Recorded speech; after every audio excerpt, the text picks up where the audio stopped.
오늘 말씀은 사무엘하 24장입니다.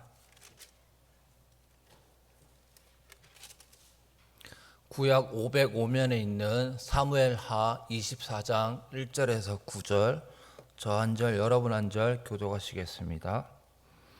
제가 먼저 읽겠습니다.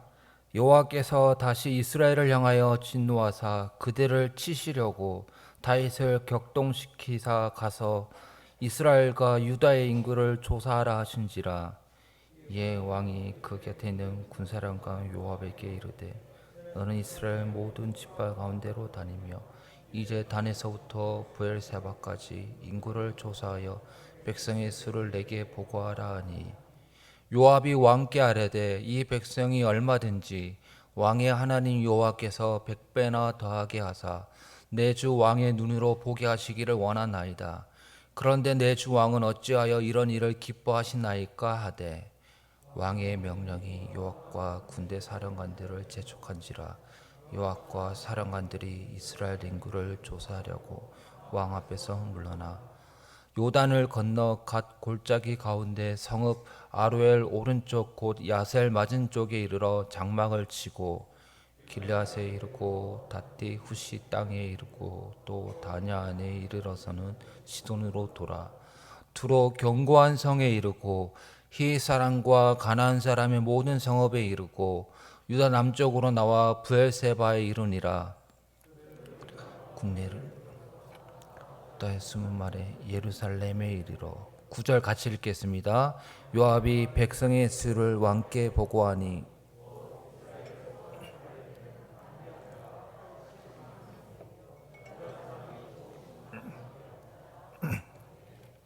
네, 오늘 제목은 다윗의 인구조사라는 제목으로 하나님의 말씀 전하겠습니다. 먼저 오늘 1절에 보시면은 이렇게 기록되는데요. 여호와께서 다시 이스라엘을 향하여 진노하사 그들을 치시려고 다윗을 격동시키사 가서 이스라엘과 유다 인구를 조사하라 하신지라. 여기에 다시라는 말이 나옵니다. 그러니까 하나님께서 이스라엘 향해서 진노를 품으셨는데 다시 진노를 품으셨다라고 합니다. 그 말은 이스라엘이 하나님 앞에 불순종했고 그로 인한 하나님의 진노를 받게 되어졌는데 이것이 처음이 아니다라는 것이죠. 하나님의 진노는 임의적이지 않습니다. 하나님의 진노는 막무가내로 일어나지 않습니다. 여기서 하나님이 이스라엘 향한 진노는 그들이 불순종하였고 죄를 지었기 때문에 그 결과로 하나님께서 그들을 향하여 진노하시는 것이지, 고대 근동의 신들처럼 자기에게 재물을 잘 안 바치고 또 자기 기분이 내키지 않으면은 자기 그 밑에 섬기는 인간들을 막 함부로 대했던 그런 신들과는 달리 하나님은 기준이 있으시죠. 그래서 그들을 향한 진노가 임의적이지 않고 그들이 불순종했고 하나님의 말씀을 거역했기 때문에 하나님은 그들을 향해서 진노하십니다. 그런데 이스라엘 백성들이 무슨 죄를 지었는가라고 했을 때 본문에서 이야기를 하지 않고 있습니다. 그래서 성경학자들은 이런 것 때문에 하나님께서 진노하셨을 것이다, 아니면 이런 것들 때문에 진노하셨을 것이다라고 추측 가능하지만은, 그러나 성경에서 명확하게 얘기를 하고 있지 않기 때문에 이스라엘이 무슨 불순종을 했는지, 우상 숭배를 했는지, 아니면 무슨 잘못을 했는지 알 수는 없습니다. 어쨌든 그들 하나님께 불순종했고 그 결과 하나님은 그들을 향한 진노를 품고 계십니다. 본문에서 이상한 점이 있는데요. 이스라엘이 죄를 지었고 불순종했기 때문에 하나님 그들을 향해서 진노하시는데, 그러면 하나님이 그들을 향해서 진노를 바로 쏟아내시면 되는데 그들에게 진노하시는 방법이 이상한 점이 있습니다. 그거는 다윗이 지은 죄의 결과로 이스라엘을 심판하신다고 합니다. 그러니까 다윗이 잘못을 지을 것인데 다윗을 충동하사 격동하시사, 그 다윗이 잘못을 짓도록 하나님께서 그의 마음을 격동하사, 그래서 다윗이 잘못을 하게 될 것이고 그 잘못으로 말미암아 이스라엘이 하나님의 진노를 받게 될 것이다. 그래서 하나님의 진노가 불순종한 이스라엘 사람들에게 그대로 다이렉트하게 이렇게 연결되는 것이 아니라 다윗이 불순종함으로 그 불순종함의 결과로 이스라엘 사람들이 하나님의 진노를 받게 될 것이다라고 이상한 방법, 평상시와는 다른 방법으로 하나님이 그들의 진노를 품으십니다. 얼핏 보면 이해가 되지 않고 어려운 본문입니다. 확실히 비슷한 예를 들면 가룟 유다가 예수님을 판 경우를 성경 공간 사복음서에서는 두 가지로 설명합니다. 하나는 그가 돈에 대한 욕심이 있었기 때문에 예수님을 팔았다라고 하고, 또 다른 성경에서는 사단이 그의 마음에 예수를 팔려는 생각을 집어넣었다라고 합니다. 그러면 두 가지를 얘기하고 있는데 어느 것이 정답입니까? 네, 성경이 두 가지 얘기를 다 하고 있기 때문에 두 가지 다 정답입니다. 그러면 어떻게 이것을 조화를 시킬 수 있습니까? 네, 가룟 유다는 예수를 돈에 대한 욕심이 있었습니다. 기본적으로. 근데 기본적으로 돈에 대한 욕심이 있었는데 예수님을 팔면은 내가 그 돈을 충족시킬 수 있구나. 그래서 그 돈에 대한 욕심과 사단이 그의 약점을 잘 알고 공격하여서 그 돈에 대한 욕심과 사단의 유혹이 결합된 것이죠. 그래서 100% 사단의 유혹만으로 된 것도 아니고 100% 자기의 욕심만으로 된 것도 아닙니다. 그러니까 자기 돈에 대한 욕심에 사단이 그것에 불을 지폈던 것이죠. 마찬가지로 다윗은 오늘 본문에서 인구 조사를 하고 싶은 마음이 있었습니다. 그런 다윗의 마음에 하나님은 불을 붙였습니다. 그런데 이런 설명도 완전하진 않습니다. 왜냐하면 사단이 유다의 욕심에 불을 붙였다고 하는 게 이해가 되지만 선하신 하나님이 다윗이 죄를 짓도록 그런 불순한 동기에 그런 마음 가운데 불을 붙였다라는 게 선하신 하나님이 맞나라는 또 그런 생각이 듭니다. 그래서 이 본문에 대한 1절을 이렇게 주석책을 보다가 어떤 주석책은 우리의 이해로는 도저히 이해할 수 없는 본문이다라고 이렇게 얘기를 했습니다. 그래서 분명한 사실은 1절에서 어쨌든 분명한 사실은 무엇이냐면 이스라엘은 죄를 지었고 그 죄에 대한 결과 하나님이 심판하신다는 것이죠. 그런데 하나님은 평상시와는 다르게 심판하실 때 직접적으로 하실 수도 있지만 오늘 본문에서는 다윗의 잘못을 사용하여 심판하십니다. 근데 이게 분명한 사실은 여기까지입니다. 그리고 그 이상은 좀 어려운 부분이기 때문에 1절에 대한 설명은 일단 여기까지만 하도록 하겠습니다. 그래서 다윗의 죄가 이스라엘의 심판으로 이어지는데요. 그렇다면 다윗의 죄와 이스라엘 심판이 서로 연결되어 있다는 말인데 어떻게 연결되어 있습니까? 그건 간단합니다. 다윗이 이스라엘의 왕이기 때문이죠. 그래서 왕으로서 결정하고 판단하고 생각하는 그 모든 것은 왕 혼자만의 결정이 아니라 그의 통치하는 이스라엘 백성들과 다 연합되어져 있습니다. 그래서 다윗이 무너지면 하나 개인이 무너지는 것이 아니라 이스라엘 전체가 무너지는 것입니다.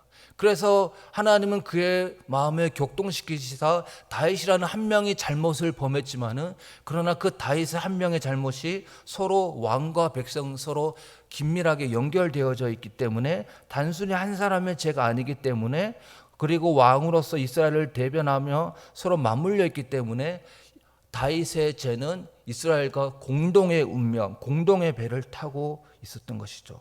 그래서 다윗이 범한 죄 때문에 이스라엘도 같이 심판을 받게 됩니다. 그렇다면 다윗이 범한 죄는 무엇입니까? 그건 오늘 설교 제목에 나오는데요. 인구 조사를 했다는 사실입니다. 자, 2절 한번 먼저 읽어보도록 하겠습니다. 시작. 이에 왕이 그 곁에 있는 군사령과 요압에게 이르되 너는 이스라엘 모든 지파 가운데로 다니며 이제 단에서부터 브엘세바까지 인구를 조사하여 백성의 수를 내게 보고하라. 여기서 단에서부터 브엘세바까지라고 했는데요. 이 표현은 우리나라 말로 하면 이런 표현입니다. 한라에서 백두까지. 그러니까 최남단에서 최북단까지라는 표현인데요. 그러니까 단에서부터 브엘세바까지는 상투적인 표현이죠. 간용어구죠. 뭐냐면 이스라엘 전체를 샅샅이 인구 조사를 해라라고 다윗이 요압과 그의 신하들에게 명령합니다. 다윗은 이스라엘 전역에 걸쳐 인구를 조사하라고 명령합니다. 3절 또 계속해서 읽어보겠습니다. 요압이 왕께 아뢰되 이 백성이 얼마든지 왕의 하나님 여호와께서 100배나 더하게 하사 내 주 왕의 눈으로 보게 하시기를 원하나이다. 그런데 내 주 왕은 어찌하여 이런 일을 기뻐하시나이까. 참 평상시에 요압이라면 말도 안 듣는 신하였고 골칫덩어리였던 신하가 요압이었는데 오늘 본문에서는 참 희한하게 다윗을 잘못을 지적하며 왕이시여 그러면 안 됩니다. 왜 그런 하나님이 싫어하시는 일을 합니까? 라고 하면서 오늘 본문에서는 요압이 옳은 말을 하고 있습니다. 인구 조사를 하는 거 하나님이 기뻐하시는 일이 아니기에 해서는 안 됩니다라고 하면서 요압이 다윗을 말리고 있습니다. 다윗을 강하게 말리고 있는데요. 요압에 이런 저지가 있었고 안 됩니다라고 하였지만은 다윗은 요압과 군대 사령관들을 재촉합니다. 재촉했다는 것은 자기가 왕이니까 힘으로 밀어붙였다는 것이죠.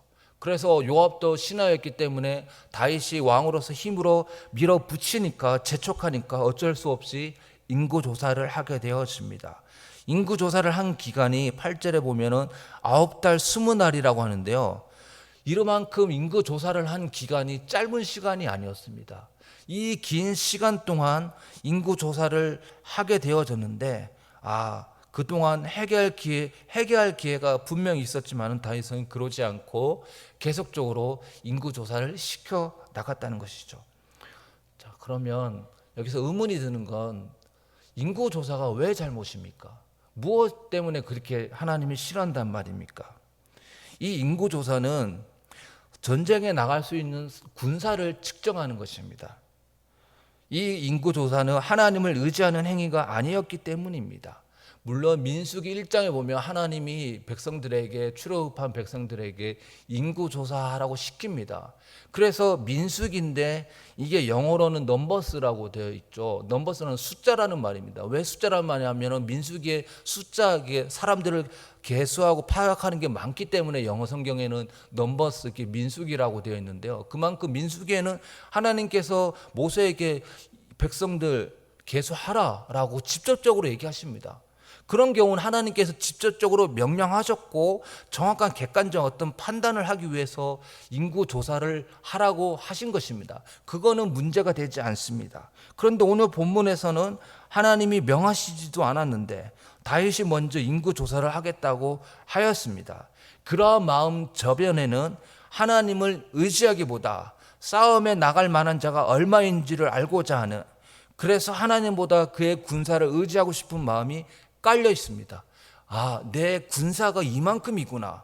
그래서 다른 나라가 쳐들어왔을 때 이렇게 대비를 하고 부족한 거는 이렇게 보강을 해야 되겠구나라고 하면서 그 전쟁에서 하나님을 의지하기보다 자기 군사의 많고 적음에 따라서, 그러니까 하나님을 의지하는 것은 둘째고 자기 군사에 의지하겠다라는 그런 교만한 마음이고 하나님을 의지하지 않겠다라는 마음이 그 마음에 있었기 때문에 인구조사가 잘못이었고 범죄한 것이었습니다. 신명기 17장을 보면 장차 이스라엘 왕이 될 사람의 자격을 이야기하는데요. 17장 16절 한번 같이 읽어보겠습니다. 그는 병마를 많이 두지 말 것이요. 여기서 이스라엘의 왕이 앞으로 미래에 세워질 것인데 이스라엘 왕이 어떠한 사람이 되어야 하냐라고 했을 때 병마를 많이 두지 말라라고 얘기하고 있습니다. 왕이 그의 백성을 지키고 보호하기 위해서는 당연히 병마가 많아야 되죠. 그게 당연한 거 아닙니까? 그런데 이스라엘의 왕은 병마를 많이 두지 말아야 합니다. 이 말은 병마보다 하나님을 더 의지하지 말아야 하기 때문에 병마를 많이 두지 말라는 것이지, 그렇다고 해서 병마를 아예 두지 말라는 말은 아니죠. 어쨌든 우선순위가 왕으로서 군사들이 다른 나라가 쳐들어올 때 불안하고 그리고 자기 군사가 많으면 안정감을 느끼고 그런 마음이 들 수가 있는데 그것이 첫 번째가 돼서는 안 되고 하나님을 절대적으로 의존하는 것이 첫 번째가 되어지고 그 다음에 이제 군사를 측정할 수도 있고 그 정확한 판단 개수할 수는 있지만은 그러나 그것이 첫 번째가 돼서는 안 된다는 것이죠. 지금 다윗이 인구 조사하는 이유는 하나님이 첫 번째가 되지 않고 자기의 군사를 의지하고자 하는, 세상의 왕들이 하는 그 길과 방법대로 자신도 그렇게 하겠다라는 것이죠. 불안감이 있었겠죠. 염려가 있었겠죠. 하나님이 우리의 이것을 책임져 주실까? 군사가 있어야지 그래도. 그런 마음이었던 것이죠. 다윗의 인구 조사는 자신의 군사가 얼마인지 알아 부족한 부분이 있다면 메꾸고 넘치는 부분이 있다면 자신의 군사력에 만족하며 스스로를 뽐내는 것이었습니다. 그런데 여기서 다윗의 인구 조사라는 것은 하나님보다 자신의 군사를 의지하는 것, 그런 마음이 있었고, 하나는 내 군사가 이렇게 많은데 어떤 좀 뽐내고 자랑하고 교만하고 싶은 마음, 그런 것도 있었던 것 같습니다. 그래서 하나님을 의지하는 마음보다 군사를 의지하는 것과 내 군사가 이렇게 많아 라고 하면서 쉽게 말하면 떠벌리고 싶고 자랑하고 싶은 마음이 있었던 것인데, 이 계기를 통해서 그의 마음이 교만한 마음이 있었다는 것을 보게 되어집니다. 그는 어렸을 때 골리앗과의 싸움에서 어렸지만은, 골리앗은 강했지만은, 상대가 되지 않았지만은 그는 알았습니다. 세상의 방법으로 골리앗을 이길 수 없고 하나님만을 의지할 때, 만군의 여호와 이름을 의지하고 나아갈 때 이 전쟁에서 승리할 수 있다는 것을 이미 경험하였고 그렇게 고백하였습니다. 그런 경험과 고백이 있었다면 지금 본문에서 인구 조사를 요압이 말렸을 때 하지 말았어야 되죠. 그런데 그 예전에 그 신앙 고백은, 마음은, 믿음은 다 사라지고 왕으로서 어느 정도 안정권이 이루어지게 되어지고 성취된 것도 많아지면서 점점점 그 마음의 교만한 마음들이 싹트면서 자신의 교만과 하나님을 의지하는 마음보다는 자신의 군사를 의지하고 싶은 마음이 더 많았습니다. 기드온이 미디온과의 싸움을 위해 모인 군사가 너무 많아서 누구든지 두려워 떠는 자는 집으로 돌아가라고 했습니다. 그래서 22,000명이 돌아가고 10,000명만 남습니다. 10,000명을 물가로 데리고 가서 혀로 물을 핥는 자들과 무릎을 꿇고 손으로 마시는 자들로 구분합니다. 엎드려 물을 마신 9,700명은 집으로 돌아가고 손으로 물을 마신 300명만 전쟁에 나가라고 합니다. 왜 300명을 먹고 9,700명을 돌려보냈는가에 대한 이유와 설명이 다양한 방법이 있지만은, 저는 이 본문을 어떻게 해석하냐면 그냥 더 적은 숫자를 뽑기 위해서 손으로 물을 마신 300명을 골랐다라고 해석을 합니다. 그렇다고 한다면 하나님은 그 10,000명 중에서 더 많은 사람이 아닌 더 적은 숫자를 고르기 위해서 그런 방법을 선택하셨고 그 중에서 300명만을 고른 것이죠. 일반 상식으로는 더 많은 군사를 모아야 합니다. 그런데 하나님은 더 적은 군사를 모집합니다. 왜 그렇습니까? 이 이유에 대한 설명이 있는데요. 사사기 7장 2절입니다. 같이 읽어보겠습니다. 여호와께서 기드온에게 이르시되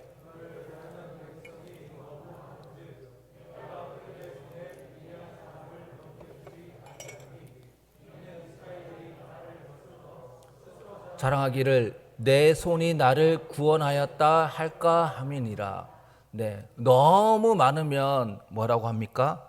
자랑하기를, 우리가 군사가 많았고 우리 힘으로 우리가 이 미디안과의 싸움에서 이겼구나, 자랑할 수 있다는 것이죠. 그래서 하나님은 줄이고 300명까지, 300명이라는 것은 말도 안 되는 싸움인데, 결국 그래서 이거는 도저히 우리의 군사력으로 이길 수 없다라고 도저히 그런 말을 할 수 없을 정도의 숫자까지 줄이신 거죠. 그래서 이거는 진짜 아무리 생각해도 우리 힘으로 한 게 아니야. 이거는 진짜 도저히 불가능한 건데, 이거는 진짜 하나님이 도와주셨기 때문이야. 이거는 그렇게 우리가 말할 수밖에 없지 않냐? 서로 이렇게 전쟁에 승리한 다음에 서로 그렇게 말하라고. 그러면서 이건 진짜 하나님 우리 도와주셨고 하나님이 하신 거라고 하면서, 그래야 자기들의 힘으로 했다라는 자랑을 버리고 하나님이 다 하셨군요라는 고백이 하도록 그렇게 하셨다는 것이죠.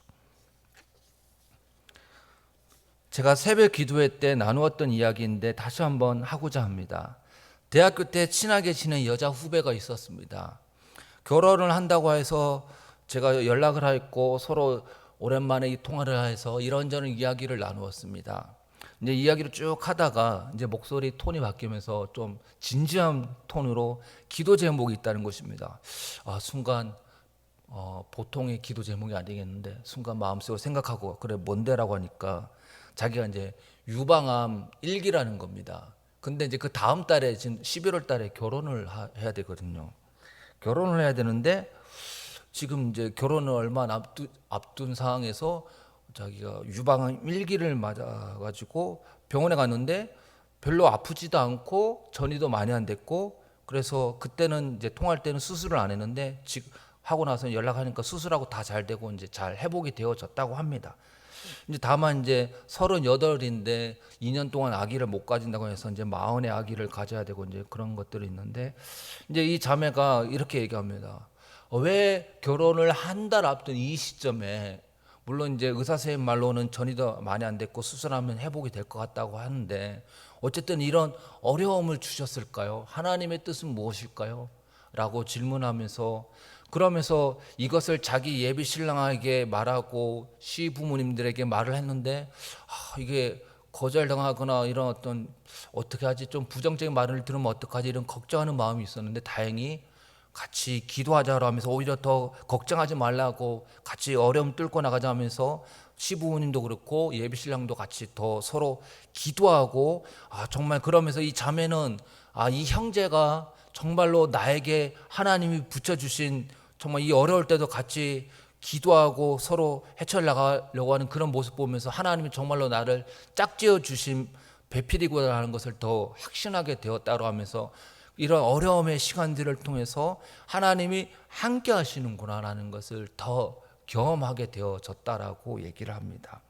그리고 제가 매주 수요일마다 수요 예배가 끝나고 저녁에 줌으로 스터디하는 모임이 있습니다. 이제 그 인터넷으로 하는 거니까 전 세계적으로 같이 하고 있는데요. 이렇게 인도네시아의 선교사님도 하고 또 미국에서 이제 시카고에서 담임 목사로 하시는 목사님도 같이 하는데 그 담임 목사님은 30대 후반의 목사님이고요.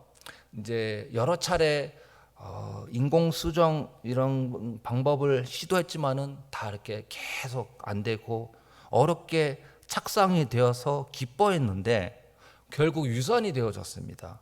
이게 몇 년이 되고 또 이런 가정들이 몸적으로도 힘들고 심적으로도 힘들고 이러면서 그 목사님도 많이 힘들었지만 사모님이 더 많이 힘들었다고 합니다. 그러면서 그 사모님이 목사님 앞에서 막 엉엉 울면서 막 너무 힘들고 뭐 한나는 뭐 이렇게 하나님께서 주셨는데 나는 왜 안 주시냐 하면서 나는 한나의 그 본문이 제일 싫다고 하면서 막 그러면서 막 이렇게 엉엉 울면서 막 그렇게 얘기를 했다는 겁니다. 이제 그런 상황인데 이 목사님이 요로 결석까지 왔습니다. 요로 결석이 왔는데 자기는 요로 결석이 이렇게 아플지는 정말 몰랐다고 하면서 정말 밤새도록 아프지만은 참았습니다. 왜냐하면 미국은 그 병원비가 너무 비싸기 때문에 돈이 없어서 참다가 너무 밤새도록 참았는데 너무 아파가지고 병원 가니까 결석이라 가지고 왜 긴장하냐고 막 의사 선생님 뭐라 그랬다는데 어쨌든 요로 결석인데 너무 아팠다고 하는데요. 어쨌든 그 요로 결석에다가 또 그런 사모님과 그 착상도 잘 안 되고 이런 여러 가지 실패들이 겹치고 또 이렇게 목회 담임한 지도 오래되는데 뭔가 이렇게 정체되어 있는 분위기고 또 노예 일을 맡게 되면서 막 일도 겹치고 막 여러 가지가 막 겹치면서 너무 이렇게 스트레스라든지 힘들고 어려움들이 많이 있었다고 얘기를 합니다. 그런데 이제 어쨌든 그 목사님이 고백하는 게 이런 어려움들이 많이 겹쳤지만은 이 시간을 통해서 고백하는 게 나 자신을 낮추고 겸손히 주님만 의지하는 시간이다라고 고백을 하였습니다. 결혼을 앞둔 예비부도 그렇고 시카고에서 목회하는 목사님의 가정도 그렇고 우리가 당연하게 여기는 것들조차 그들은 누리지 못하고 있습니다. 대신 그 어려운 시간들을 통해 하나님만을 의지하고 바라보고 있습니다. 그러려고 한 게 아니라 상황이 그렇게 될 수밖에 없었습니다. 자신의 힘으로 무언가를 이룰 수 있다는 모든 가능성이 제거되었습니다. 그러나 다윗의 인구 조사는 자신의 힘으로 무언가를 이루려는 시도였습니다. 여호와의 구원이 사람의 많고 적음에 달려 있지 않다는 사실을 정면으로 반박하는 불질환적 행위였습니다. 하나님만을 의지하기보다 자신의 군사력을 더 의지하고 가시하려는 마음이었습니다.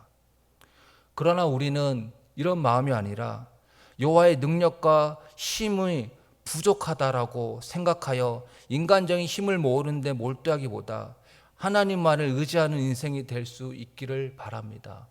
그 어려운 가운데 예비 신랑과 신부와 또 그 목사님처럼 이런 어려움을 통해서 자신을 낮추고 하나님만을 절대적으로 의지하는 시간이 되었다고 하는 것처럼 하나님께서 우리에게 원하시는 것은 우리를 낮추고 하나님만을 절대적으로 의지하는 것을 원하신다고 믿습니다. 그러나 다윗은 자신을 낮추지 않았고 하나님만을 절대적으로 의지하지 않았다는 것이죠. 그것이 하나님 앞에 죄였고 그 죄의 결과 다윗과 이스라엘은 오늘 본문 이후에 나오지만은 심판을 받게 되어졌습니다. 우리가 하나님 앞에 낮추고 하나님만을 절대적으로 의지할 수 있는 그런 저와 여러분들 되실 수 있기를 간절히 축원합니다. 기도하겠습니다.